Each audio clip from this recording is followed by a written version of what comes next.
The outcome of the conversation would decide actively the fate of many million residents of the kingdom. Not just figuratively, literally. Life and death depend on this discourse. Therefore, this discourse has so much potency.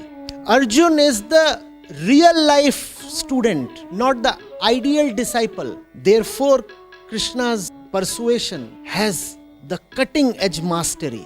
That's what happened with Arjuna as well. So the Bhagavad Gita is such a real and captivating story. It is an epic inside an epic. Namaste Acharya ji. It's lovely to see you here, and I'll always remain indebted to the effort that you are taking towards everyone.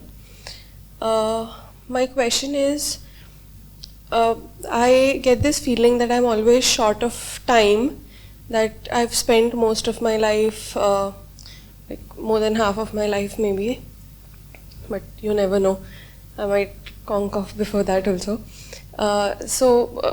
Like I get a feeling that I've wasted a lot of time, and now that I don't have a lot of time left, instead of doing something productive, or instead of this feeling giving me a productive outcome, I feel I'm restless about everything that I'm doing, that I want to do a lot of things together.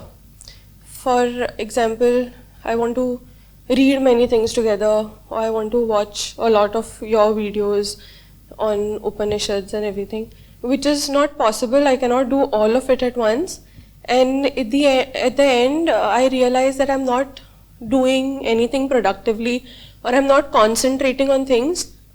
And even if I end up doing a lot of things, it is like I've just finished doing something. I'm not actually into it and doing it properly.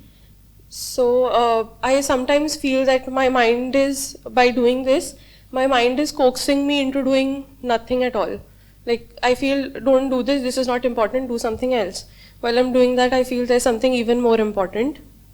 And at the end, I end up doing nothing properly. So if you could say something about this. There's not much wrong with the approach you are taking. Probably you are thinking of yourself as indulging in something excessively. You are saying you are taking too many things on parallelly. The matter might be just the opposite. You see, obviously there are so many things to do in life, and you are spot on when you say that we don't have much time. So all these things have to be considered, right? There are 5 things, and probably all of them need to be looked at all at once. But one must not stop there. The next thing is prioritization. For example, yesterday night I had 3 books by my bedside. So I glanced through a few pages of each, and then I narrowed down upon one, and then I spent an hour or so reading that particular one. So it's alright to know that there is so much to be done. It's alright to be conscious of the choices available. But once you know what all is available, you must have a value system that can clearly prioritize. So this is there, this is there, this is there, this is there, and I just can't kid myself into believing that the set of options available is small. It's a wide thing. All these things are there. Now what do? Obviously not all of them can be equally important. So I consider each of them, and then using my discretion, I decide which one to put at the top of the list. And accordingly, I invest my time, resources, attention, everything. Concentration is absolutely meaningless without discretion. when you say you are concentrating, what does that mean? It means you are focusing yourself on one particular object, right? Which object? Which object? Who would decide that? And concentration is not really something rare. People do concentrate.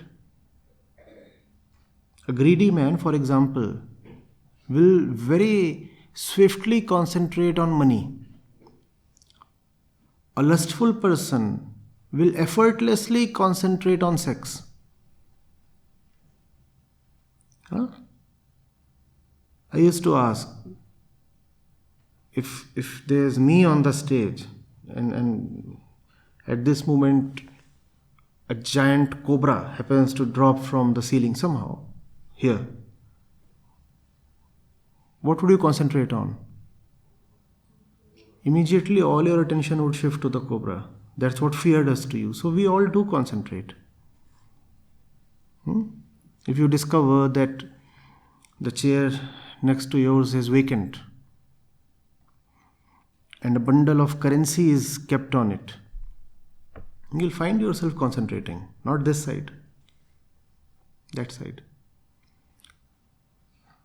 The problem then is not concentration. The problem then is what to concentrate on. And that decides the quality of your life. No? When people complain that concentration is a problem, what they are saying is they cannot concentrate on one thing that they want to. Surely they are concentrating on something else. Because the mind is always in search of objects. The mind cannot live without them. Which object does the mind go to? The mind goes to an object it has been trained to go to. The mind goes to something it values. And that's discretion, to know what to value. To know what to value. Now, do you know what to value? All things are important to varying extents. Know what to keep above the rest of the pack. And that should not be very difficult once you have inner clarity. We all have our to-do lists, right? Are all the items in the list equally important? Are they? They are not. No? That's what is to be known. What matters? It's the most important question. What matters? What is important? When I was a teenager, it was this question I was constantly grappling with. What is important? What is important? At that time, I didn't have the sense to extend the question to ask for whom. Today, I can advise you on that. I could say, whatsoever is important to somebody. To whom? That kind of depth I didn't have then. But still, I was alert enough to ask, what is important? What is important? Because there are so many choices. You're always at crossroads. Could go this way, that way, or you could go nowhere. And the options are not only four-way, options include 16, 20, I don't know how many possibilities. Which one to go for? How do you know? That's the reason you have to know yourself. That's the importance of self-knowledge. When you know what your inner constitution is, then you also know what is important for you. And that is what is called valuation. What is important? What to accord value to? What is valuable for me? Once you know what is valuable for you, not just ideally, not just by means of thought, but when you know it actually, because you know yourself, so you know what you really need, then it becomes easy to pick from among the options available to you.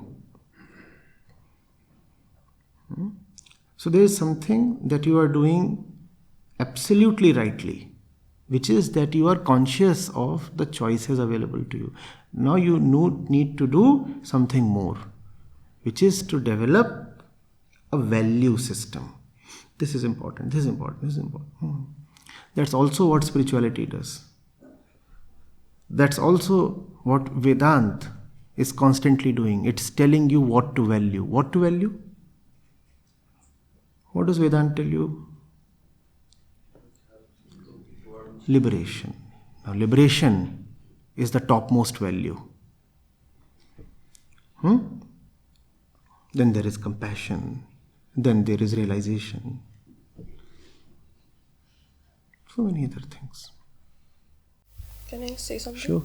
But sometimes I feel that the choices are so very close to each other that I get confused. For example, I teach and study philosophy, and I had applied here at the foundation as to join as a full-time volunteer, and I was sure that I wanted to join even till the end.